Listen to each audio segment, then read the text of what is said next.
Hi hello అందరికీ నమస్కారం. Welcome to Madhurimalu. ఇంకా ఎవరైనా మన ఛానల్ని సబ్స్క్రైబ్ చేసుకొని ఉండకపోతే ప్లీజ్ ఇప్పుడే సబ్స్క్రైబ్ చేసుకోండి. ఇక లేట్ చేయకుండా మన స్టోరీలోకి వెళ్ళిపోదామా? డెవిలిష్ ఇష్క్ ఎపిసోడ్ 33.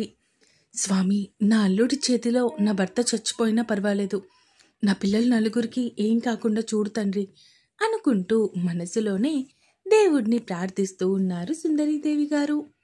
ఇక్కడ సూర్య భూపతి పెట్టిన లొకేషన్ దగ్గరికి వచ్చాడు. అక్కడ ఆ ఇల్లు ఒక్కటే కనిపిస్తూ ఉంటే కార్ దిగి లోపలికి నడుచుకొని వెళ్ళాడు. డోర్ ఓపెన్ చేసేసరికి ఎదురుగా కావ్య, అమర్ ఇంకా శ్రీనిక కనిపించారు. సూర్య వాళ్ళ దగ్గరికి వస్తూ ఉంటే శ్రీనిక తలకి గన్ గురి పెట్టాడు భూపతి. నువ్వు మర్యాదగా అక్కడే ఆగిపో సూర్య, ఇంకొక్క అడుగు నువ్వు ముందుకి వేసినా కూడా ముందుగా చచ్చేది నీ చెల్లె అన్నాడు భూపతి బెదిరిస్తూ. రేయ్, మర్యాదగా వాళ్ళని వదిలేయ్, నువ్వు చెప్పినట్టు అన్ని డాక్యుమెంట్స్ తీసుకొచ్చా అన్నాడు సూర్య. ముందు మమ్మల్ని క్రాస్ చెక్ చేసుకో నువ్వు, అప్పుడు చెప్తా నువ్వు నిజంగా డాక్యుమెంట్స్ తెచ్చావా లేదంటే డమ్మీ పేపర్స్ ఏమైనా తెచ్చావా అని అంటూ సూర్య ముందుకి వచ్చి నిలబడ్డాడు డానియల్. సూర్య తన బ్లేజర్లో దాచిన డాక్యుమెంట్స్ తీసి డానియల్ చేతికి ఇచ్చాడు. సరిగ్గా అదే టైంకి ఆ ఇంటి చుట్టూ ఇంచుమించు 10 కార్లు వచ్చి ఆగాయి. చడి చప్పుడు లేకుండా ఒక్కొక్క కారులో నుంచి 4 బ్లాక్ డ్రెస్ వేసుకున్న వ్యక్తులు మొత్తంగా ఆ ఇంటిని సరౌండ్ చేస్తూ ఉన్నారు. అక్కడే ఉన్న కిటికీలో జరిగేది మొత్తం ఒక కంట కనిపెడుతూనే ఉన్నాడు సూర్య. భూపతి డాక్యుమెంట్స్ అన్నీ క్లియర్గా ఉన్నాయి అంటూ వెనక్కి తిరిగి 2 అడుగులు ముందుకి వేసేసరికి డానియల్ చేతిలో ఉన్న పేపర్స్ పట్టుకున్నాడు సూర్య. సూర్య, ఏంటిది, వదులు అన్నాడు డానియల్. ఎందుకు వదలాలి అంటూ ఆ చేతిని పట్టుకొని వెనక్కి మెలి తిప్పాడు.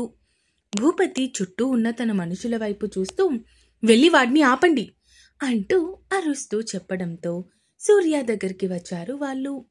సూర్య మాత్రం నవ్వుకుంటూ గట్టిగా ఒక చేత్తో విజిల్ వేశాడు. అంతే, అదే సిగ్నల్ అని అర్థమైన బయట ఉన్న 40 మంది ఒక్కసారిగా లోపలికి వచ్చారు. కొంతమంది భూపతిని వెనక్కి లాగితే ఒకిద్దరు వెళ్ళి కావ్య వాళ్ళ చేతి కట్లు విప్పారు. మిగతా వాళ్ళు సూర్య చుట్టూ ఉన్న మనుషులని ఇష్టం వచ్చినట్టు కొడుతూ ఉన్నారు. డానియల్ చేతిలోని పేపర్స్ తీసుకొని అమర్ చేతిలో పెట్టాడు సూర్య. ఎరా, ఇన్నాళ్ళు కేవలం నువ్వు బిజినెస్ పరంగా మాత్రమే నాకు శత్రువు అనుకుని నిన్ను లైట్ తీసుకున్నానురా, కానీ నువ్వు నా ఫ్యామిలీని బంధించి నన్ను లాక్ చేయాలి అనుకుంటావా అంటూ ఇంకొక చెయ్యి కూడా విరిచేసి ఇష్టం వచ్చినట్టు వాడిని కొడుతూ ఉన్నాడు. సూర్య కొట్టే దెబ్బలు తాళలేక, తిరిగి కొట్టే ఓపిక లేక అలాగే కింద పడిపోయాడు డానియల్. భూపతి దగ్గరికి వెళ్తున్న తన మనుషుల వైపు చూస్తూ, వాడు నాకు చాలా లెక్కలు చెప్పాలి, మీరు సైడ్కి రండి అంటూ చెప్పడంతో సూర్య మనుషులు పక్కకి వచ్చేశారు. సూర్య భూపతి దగ్గరికి వెళ్లేలోపే గన్ తీసి సూర్యాని కాల్చాలి అనుకున్నాడు భూపతి. కానీ సూర్య భూపతికి ఆ అవకాశం ఇవ్వకుండా అక్కడే ఉన్న మందు సీసా తీసి వాడి చేతికి గురి చేసి విసిరాడు. ఆ బాటిల్ చేతికి తగలడంతో చెయ్యి పట్టు తప్పి చేతిలోని గన్ కింద పడిపోయింది. భూపతి రియాక్ట్ అయ్యేలోపే తన గన్ తీసుకొని భూపతి తలకి గురి చేశాడు సూర్య. అన్ని వైపులా లాక్ అయిపోయావు మామా, ఇంకా నువ్వు తప్పించుకోవడం అసాధ్యం, కొంచెం సేపు కూర్చొని మాట్లాడుకుందామా అంటూ అడగడంతో సూర్య వైపు కోపంగా చూస్తూ ఉన్నాడు భూపతి. అసలేం సాధించావురా అడిగాడు సూర్య. అతను మాత్రం సూర్య వైపు కోపంగా చూస్తూ ఉండటంతో, తోడ పుట్టిన చెల్లిని, తన కుటుంబాన్ని చంపాలి అనుకున్నావు, కన్న కొడుకుని చంపాలనుకున్నావు, అంతెందుకు కట్టుకున్న భార్యని, కన్న పిల్లల్ని చంపాలి అనుకున్నావు. ఇవన్నీ సాధించి ఏం చేస్తావు? డబ్బు కోసమా? ఆ డబ్బు నువ్వు ఎన్నాళ్ళు బతుకుతావు? ఆ డబ్బుతో నీ అన్న వాళ్ళు లేకుండా బ్రతకడం ఎంత కష్టమో తెలుసా అడిగాడు సూర్య. సూర్య మాట్లాడుతూ ఉన్నా కూడా భూపతి చూపులు పక్కనే ఉన్న కత్తి మీదకి వెళ్ళాయి. సూర్య భూపతి చేసే పనులు గమనిస్తూ కూడా సైలెంట్గా గమనించినట్టు ఉన్నాడు. అమర్ మాత్రం తండ్రి చేస్తున్న పని చూసి షాక్ అయ్యి వెంటనే ఆ కత్తిని అక్కడి నుంచి తీసేసి దూరంగా విసిరేశాడు. నీకు చెప్పిన వేస్టేరా, హ్యాపీగా ఇక్కడి నుంచి జైల్లో బతుకు, ఈసారి నీకు బెయిల్ ఇవ్వడానికి ఎవ్వడు ముందుకు రాడు, నువ్వు బ్రతికినంతకాలం ఆ జైల్లోనే మగ్గి చావు. డబ్బు కోసం ఎంతకి తెగించిన నీకు అంత ఈజీగా చావు రాకూడదురా. అందుకే నిన్ను చంపకుండా వదిలేస్తున్నాను అంటూ అప్పుడే పోలీసులు రావడంతో డానియల్ని ఇంకా భూపతిని అప్పగించి మిగతా ముగ్గురిని తీసుకొని అక్కడి నుంచి ఇంటికి స్టార్ట్ అయ్యాడు. బావా, ఇంటికి వెళ్ళాక నీకు అక్కకి అమ్మకి ఒక గుడ్ న్యూస్ చెప్పాలి అంది కావ్య. అవునా, ఏంట్రా అది అడిగాడు సూర్య డ్రైవింగ్ చేస్తూనే. శ్రీనిక అమర్ ఏదో చెప్పేలోపే కావ్య వాళ్ళని వారించి అప్పుడే కాదు, ముగ్గురికి ఒకేసారి చెప్తాం అంటూ చెప్పడంతో కావ్య నవ్వు చూసి చిన్నగా నవ్వుకుంటూ ఇంటివైపు పోనిచ్చాడు. ఇక నలుగురు ఇంటికి రావడంతో చాలా హ్యాపీగా ఫీల్ అయ్యారు సుందరీదేవి గారు ఇంకా అక్షర. మీకు ఏం కాలేదు కదా నాన్న, నేను చాలా భయపడిపోయాను అన్నారు ఆవిడ. మాకేం కాలేదమ్మా అన్నారు కావ్య ఇంకా అమర్. కావ్య, ఇంటికొచ్చాక మా ముగ్గురికి ఏదో చెప్తాను అన్నా, ఏంటది అడిగాడు సూర్య. ఆ మాటకి అక్షర సుందరీదేవి గారు కూడా కావ్య వైపు చూశారు. అదేంటంటే ఇందాక డాడీ మాకొక అద్దిరిపోయే న్యూస్ చెప్పారు బావా. శ్రీనిక వదిన నీకు సొంత చెల్లంట అంది కావ్య. అంటే అడిగింది అక్షర తను విన్నది నిజమా కాదా అన్నట్టు. అక్క, బావ సొంత చెల్లి అన్విక ఉంది కదా, తను చనిపోయింది అనుకున్నారు కదా, కానీ చనిపోలేదు. తనే శ్రీనిక వదిన అంది కావ్య.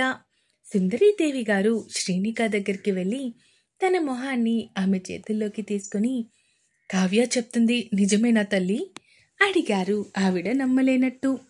అవునత్తయ్య అంది శ్రీనిక. సుందరీదేవి గారు శ్రీనిక నుదుటిన ముద్దు పెట్టుకొని తనని గుండెలకి హత్తుకున్నారు. సూర్యకి అయితే అసలు ఏం మాట్లాడాలో కూడా అర్థం కావట్లేదు. ఇప్పటికీ తను నమ్మలేకపోతున్నాడు కావ్య చెప్పిన విషయాన్ని. సుందరీదేవి గారు సూర్య వైపు చూస్తూ, మొత్తానికి నా మేనకోడలు మేనల్లుడు ఇద్దరు ప్రాణాలతో ఉన్నారు, దానికి చాలా హ్యాపీగా ఉంది నాకు అన్నారు ఆవిడ నవ్వుతూ. సూర్య కూడా నవ్వుతూ చెల్లెల్ని దగ్గరికి తీసుకొని, ఇందాక నుంచి ఈ విషయం చెప్పలేదెందుకు నాకు అన్నయ్యకి అడిగాడు సూర్య. నేను కారులోనే చెప్దాం అనుకున్నా అన్నయ్య, కానీ కావ్యానే వద్దు, ఇంటికి వెళ్ళాక ముగ్గురికి చెప్దాము అని నన్ను ఆపేసింది అన్నయ్యకి చెప్పింది శ్రీనిక.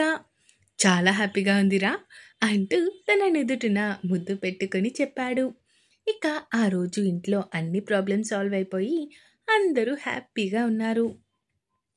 ఇక రాత్రి డిన్నర్ అయిపోయాక ఎవరి రూమ్స్లోకి వాళ్ళు వెళ్ళిపోయారు. శ్రీనిక ఒక నిర్ణయానికి వచ్చిన దానిలా అమర్ రూమ్లోకి వెళ్ళింది. డోర్ లాక్ చేసి ఉండటంతో బయట నుంచే డోర్ నాక్ చేసింది.